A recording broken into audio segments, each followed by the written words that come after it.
It takes months to find a customer, seconds to lose one. Vince Lombardi. On today's episode, we're going to talk about a lesson I learned early on in business from one of the best businessmen in the world. And we're going to talk about a key factor and reason some businesses don't make it.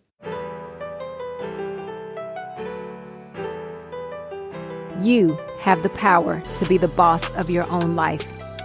I'm your host, Monica Allen. I'm a wife, mom, entrepreneur, best-selling author, lifelong learner, and your biz bestie. I have a love and passion for all things small business. Growing my own company from $700 to over 7 figures annually, my goal is to bring you inspiration, business-focused topics and tips, encouragement, and a community that helps you launch, grow, and scale your business, whether you are a dreamer, a side hustler, or a seasoned entrepreneur. You are listening to the Become Your Own Boss podcast. This episode is brought to you by Zeus's Closet, your go-to destination for custom embroidered and screen printed clothing. Whether you're a business, fraternity, sorority, or part of the movie and TV industry, Zeus's Closet has got you covered. Imagine a tattoo shop for your clothes where your wildest branding dreams come to life. With lightning-fast rush options, you can get embroidered items the same or next day. Unleash your creativity and make a statement. Visit Zeus'sCloset.com today and experience the power of customization. We are here to meet all of your branding needs.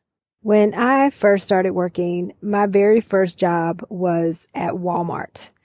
I wanted so badly to work at Walmart because I did not want to work in a fast food restaurant, which was really the only option for teens in my hometown outside of Walmart. So I worked really hard to get a job there. And though I didn't plan on staying long, only through high school, I learned so much in working at that company. At the time that I worked at Walmart, Sam Walton was still alive, and his culture, the culture that he instilled in his team members, was honestly very different from today. But one of the biggest things I learned while I was at Walmart is that you don't close until it's time to close. And you may be asking, what do you mean by this?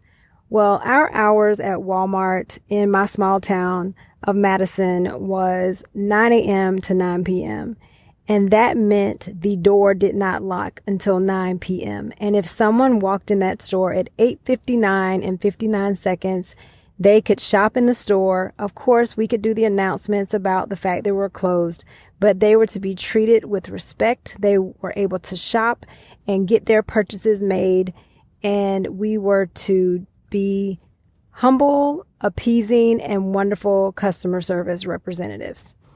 This was such a wonderful lesson for me to learn, and I did not realize how much it would play in my business today. And I'll share 2 distinct examples. I spoke with a customer earlier this week who told me he was waiting to work with me on a project. And he said, I don't get off work until 5. I am a few miles outside of Atlanta. You know how Atlanta traffic is, so it's going to take me a while to get there. What time will you leave, or what time do you close?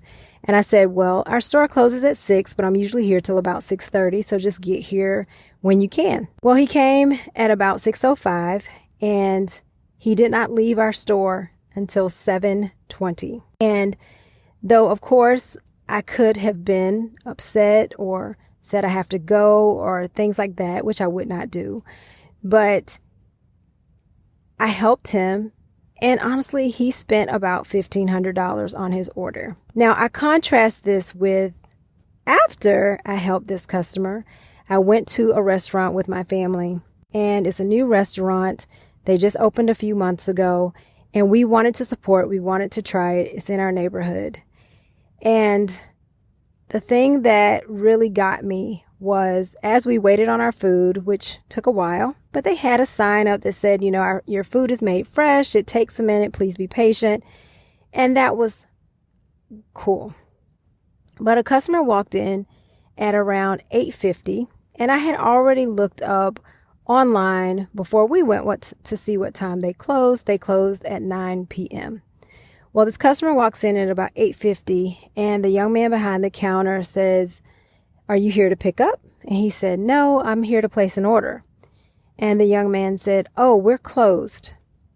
Our kitchen shuts down at 8:45. I think, no, don't say that, is what my brain shouts and my head shouts and everything shouts, except my voice does not say it out loud.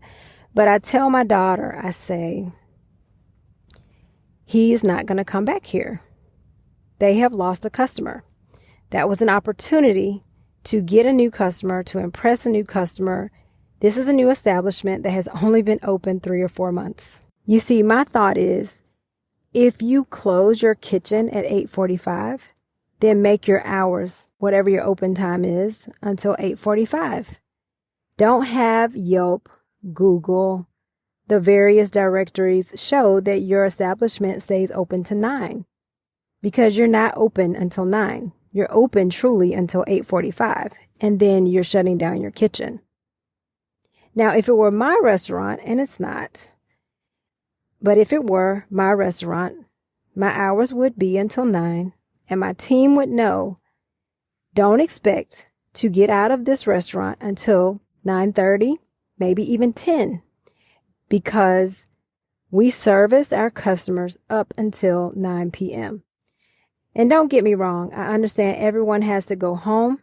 When I worked at Walmart, we were teenagers. We were ready to go at 9:30, but there were some nights that we didn't leave until 9:45 or 10 o'clock, because even after the customer left, that last customer, the last few customers, whichever it was, we still had to zone the store. We still had to have it ready to be open nicely the next day. So this is an area where businesses can fail. And just like the top of this episode, we work really hard to get customers. As the quote stated, we work for months to get customers. We're marketing. We're paying for Google ads, Facebook ads. We are paying for billboards, coupons, and magazines, and a variety of things. But why even do all that if you're going to ruin it with a culture that does not exceed your customers' expectations or your potential customers' expectations? That gentleman may never walk back into that restaurant.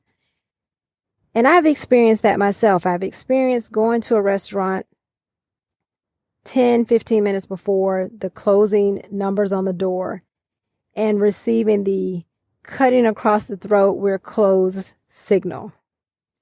This is unprofessional, and it lends to someone not trying your establishment. Or maybe they've already tried it, so maybe they'll come back. But it's not very professional, and it's not a good way to grow your business. There have been many times when we have opened the door to our store at 7:01. We closed at 7. We would open our door at 7:01 if someone walked up to the door. And at that time, you have a few things. That customer is thankful that you opened the door. Typically, they will spend money because they're grateful that you opened the door for them, even though they may run in for a few minutes to check on something to see if they can pick up something. More than likely, they're going to buy something because they somewhat feel obligated because you made an exception for them. So to say you're closed before you're closed is just not a good look. And one of the things that we trained our team members on was just that. We were never to say that we were closed even 30 seconds before that clock hit 7 p.m. It would be cause for termination if you did. And we made it very clear in a very nice way. But we want our customers to understand, and we wanted our team to understand, that our customers ultimately pay our paychecks. And I know I've said that before. But without a customer, you don't have a business. And whenever you can go above and beyond to impress your customer, to make a difference to your customer, that's an opportunity that, one, you've probably paid for already because you've paid for it through marketing. Don't ruin it. Help your customer. Of course, we all have closing times. Of course, we all want to get home to our families and do our other things that we have to do. We have obligations outside of our businesses. I get it. But if we want to be successful in business, there are some exceptions that we have to make to be exceptional. And in order for your business to be successful in this market today, you have to be exceptional in your service, in your quality, and in the way you do everything. Now, does that mean you're going to be perfect? No, we're all human. We are sometimes going to have unhappy customers. Sometimes people are just unhappy, so they're unhappy everywhere they go.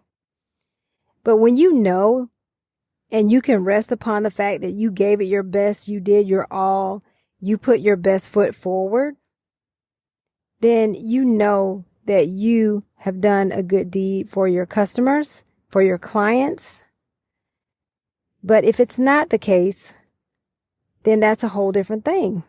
And it puts your business on the line. It puts your investment of your business on the line.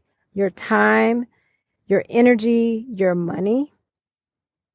If you're going to do all of that, do not short circuit your success by deciding to close before your closing hours show that you're closed.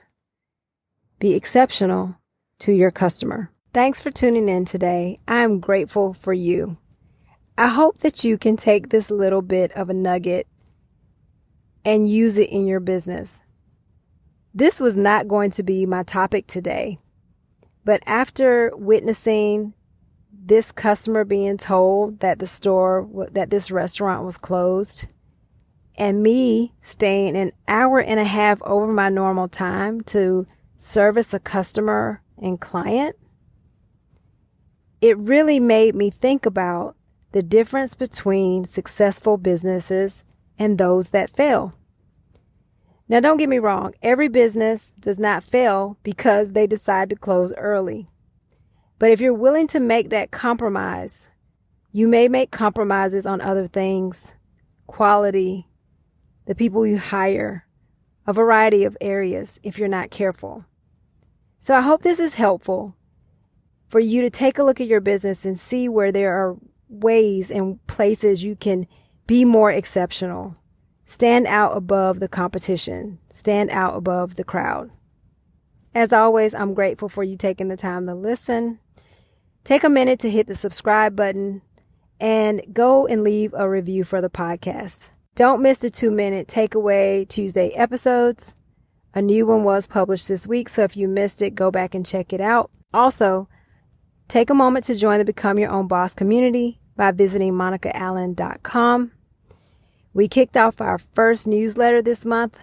It came out last week, so be sure to join the community so you do not miss our next edition of the Level Up Living newsletter. So join the community. And don't forget to visit Zeus'sCloset.com, our episode sponsor, for all of your company swag or personal decorated apparel needs. Remember, now is the time. Now is the time to level up, leave a legacy, and become your own boss.